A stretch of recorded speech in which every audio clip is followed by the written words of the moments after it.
श्री विष्णु पुराण छठा अंश चौथा अध्याय प्रकृति प्रलय का वर्णन से परशुराम जी बोले, हे महामुने, जब जल सप्तऋषियों के स्थान को भी पार कर जाता है तो यह संपूर्ण त्रिलोकी एक महासमुद्र के समान हो जाती है। हे मैत्रेय, तदंतर भगवान विष्णु के मुख निश्वास से प्रकट हुआ वायु उन मेघाओं को नष्ट करके पुनः 100 वर्ष तक जलता रहता है। फिर जनलोक निवासी सनकादि सिद्धगण से स्तुत और ब्रह्मलोक को प्राप्त हुए मोक्षों से ध्यान किए जाते हुए सर्वभूतमय अचिंत्य अनादि जगत के आदिकर्ता भूत भावन मधुसूदन भगवान हरि विश्व के संपूर्ण वायु को पीकर अपनी दिव्य माया रूपिणी योग निद्रा का आश्रय ले अपने वासुदेवात्मा का स्वरूप चिंतन करते हुए उस महासमुद्र से शेष पर चयन करते हैं। मैत्रेयी, इस प्रलय के होने में ब्रह्मरूपधारी भगवान हरि का शयन करना ही निमित्त है, इसलिए यह नैमित्तिक प्रलय कहलाता है। जिस समय सर्वात्मा भगवान विष्णु जगत के रहते हैं उस समय संपूर्ण संसार की चेष्टाएं होती रहती है,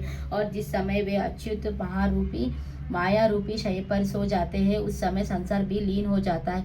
जिस प्रकार ब्रह्मा जी का दिन 1000 चतुर्युग होता है, उसी प्रकार संसार के एक वर्णन व रूप हो जाने पर उनकी रात्रि भी उतनी ही बड़ी होती है। उस रात्रि का अंत होने पर जन्मा भगवान विष्णु जगत है और ब्रह्म रूप धारण कर जैसा तुमसे पहले कहा था उसी क्रम से फिर सृष्टि रचते हैं।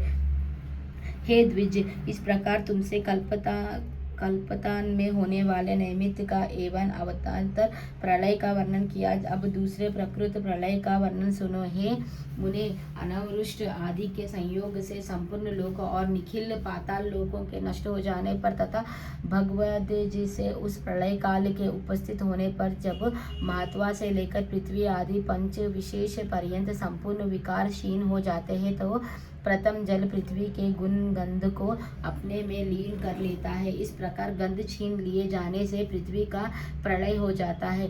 गंध तन्मात्र के नष्ट हो जाने पर पृथ्वी जलमय हो जाती है। उस समय बड़े वेग से घोर शब्द करता हुआ जल बढ़कर इस संपूर्ण जगत को व्यक्त कर लेता है। यह जल कभी स्थिर होता और कभी बहने लगता है। इस प्रकार तरंग मालाओं से पूर्ण इस जल से संपूर्ण लोग सब और से व्यक्त हो जाते हैं। तदंतर जल के गुण रस को तेज अपने में लीन कर लेता है। इस प्रकार रस तन्मात्र का क्षय हो जाने से जल भी नष्ट हो जाता है। तब रसहीन हो जाने से जल अग्नि रूप हो जाता है तथा अग्नि के सब और व्यक्त हो जाने से जल के अग्नि में स्थित हो जाने पर वह अग्नि सब और फैलकर संपूर्ण जल को सोख लेता है और धीरे धीरे यह संपूर्ण जगत ज्वाला से पूर्ण हो जाता है। जिस समय संपूर्ण लोक ऊपर नीचे तथा सब और अग्नि शिखाओं से व्यक्त हो जाता है उस समय अग्नि के प्रकाश का स्वरूप को वायु अपने में लीन कर लेता है। सबके प्राण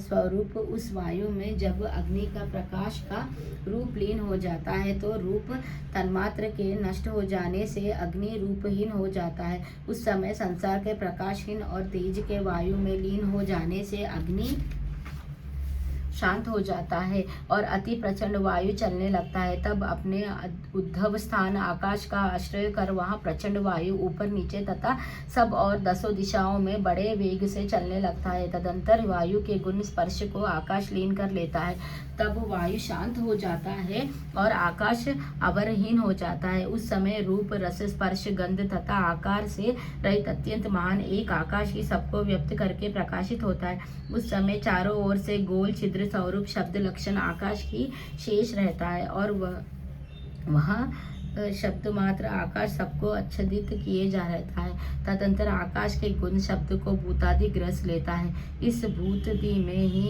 एक साथ पंचभूत और इंद्रियों को भी लय हो जाने पर केवल अहंकारात्मक रह जाने से यहाँ ताम से तम प्रधान कहलाता है। फिर इस भूतादि को भी सत्व प्रधान होने से बुद्धि रूप महत्व ग्रस लेता है। जिस प्रकार पृथ्वी और महत्व ब्रह्मांड के अंतर जगत की आदि अंत सीमाएं है, इसी प्रकार उसके ब्रह्म जगत का भी है।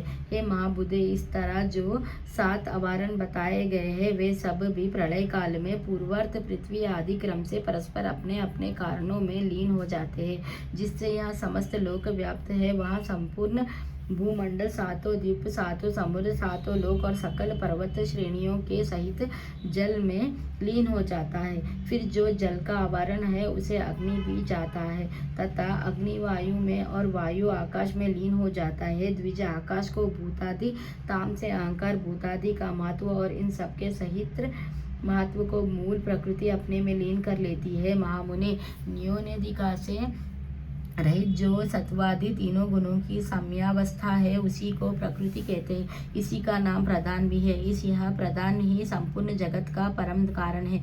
यह प्रकृति व्यक्त और अव्यक्त रूप से सर्वमयी है। मैत्रेय, इसीलिए अव्यक्त में व्यक्त रूप लीन हो जाता है। इसी से पृथक जो एक शुद्ध अक्षर नित्य और सर्वव्यापक पुरुष है, वह भी सर्वभूत परमात्मा का अंशी है। जिस सत्मात्र स्वरूप आत्मा देहादि संगात से पृथक रहने वाले ज्ञानात्मा एवं ज्ञातव्य सर्वेश्वर में नाम और जाति आदि की कल्पना नहीं है, वही सबका परम आश्रय परब्रह्म परमात्मा है और वही ईश्वर है। वहाँ विष्णु ही इस अखिल विश्व रूप से अवस्थित है।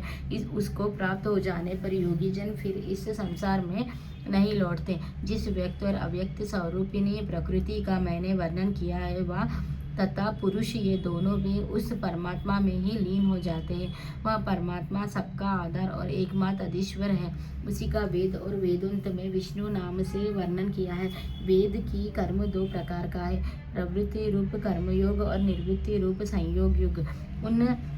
इन दोनों प्रकार के कर्मों से उस सर्वभूत पुरुषोत्तम का ही यजन किया जाता है। ऋतुक, यजु और सामवेदों युक्त प्रवृत्ति मार्ग से लोग उन यज्ञपति पुरुषोत्तम यज्ञ पुरुष का ही पूजन करते हैं, तथा निवृत्त मार्ग में स्थित योगी जन भी उन्हीं ज्ञानात्मा ज्ञान स्वरूप मुक्ति फलदायक भगवान विष्णु का ही ज्ञान योग द्वारा यजन करते हैं। ह्रस्व, दीर्घ और लोप्त, इन त्रिविध स्वरों से जो कुछ कहा जाता है तथा जो वाणी का विषय नहीं है, वह सब भी अव्यक्तात्मा विष्णु ही है। यहाँ विष्णु रूपधारी विश्वरूप परमात्मा श्री हरि ही व्यक्त, अव्यक्त एवं अविनाशी पुरुष है। मैत्रेय, उन सर्वव्यापक और अविकृत रूप परमात्मा में ही व्यक्त रूपिणी प्रकृति और पुरुष लीन हो जाते हैं। मैत्रेय, मैंने तुमसे जो द्विपार्धकाल कहा है, वह उन विष्णु भगवान का केवल एक दिन है।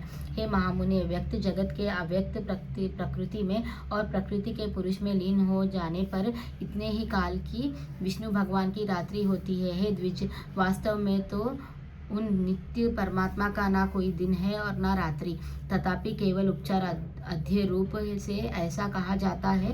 हे मैत्रेय, इस प्रकार मैंने तुमसे यहाँ प्रकृत प्रलय का वर्णन किया।